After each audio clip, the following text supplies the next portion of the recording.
세월호 사고 해역에서는 지난 5일부터 수중 수색 작업이 중단됐습니다. 제8호 태풍 너구리가 우리나라에 영향을 끼칠 것으로 보여 바지선과 잠수사들이 피항했기 때문인데요.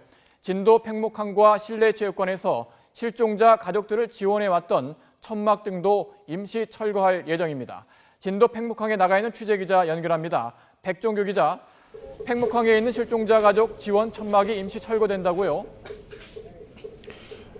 네, 그렇습니다. 지금 가족 지원시설과 종교시설 천막이 임시 철거를 시작했습니다.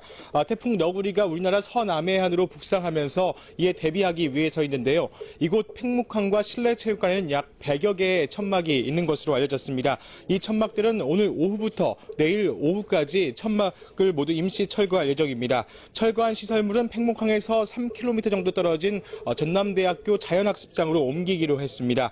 가족들이 머무는 조립식 주택은 이동이 어려워 결박을 강화하기로 했습니다. 옮겨진 시설물은 우리나라가 태풍의 영향권에서 벗어나는 오는 10일쯤 다시 체육관과 팽목항에 설치될 예정입니다. 범정부 사고대책본부는 팽목항에 머물고 있는 실종자 가족들을 임시로 실내체육관으로 이동하도록 권유할 예정입니다.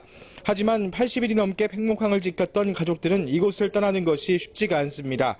일부 실종자 가족은 태풍이 와도 팽목항을 떠나지 않을 것으로 보입니다. 팽목항에 있는 자원봉사자들도 자연학습장과 체육관으로 임시 대피하기로 했습니다.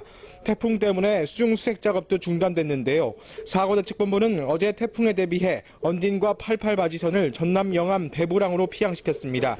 또 중소형 해군과 해경함정도 모두 안전한 목포 인근 내항으로 이동했습니다. 지금 사고 해역에서는 1000톤급 대형함정 5척과 항공기가 남아 바다 위 수색 작업만 계속하고 있습니다. 사고 해역에는 비상 상황에 대비해 8명의 잠수사가 남아있는 것으로 전해졌습니다. 태풍이 우리나라를 벗어나는 오는 10일쯤 다시 바지선과 잠수사들을 투입해 수중 수색을 할 예정입니다. 하지만 적어도 닷새 동안 수색이 중단돼 수색 장기화가 우려됩니다. 범정부 사고대책본부는 태풍이 지나간 뒤 6시간까지 잠수가 가능한 수중 제호흡기 리브리더 잠수 방법을 시험하고 바닷물 성분으로 실종자를 찾는 전자코 시스템을 이용해 실종자를 찾을 예정입니다.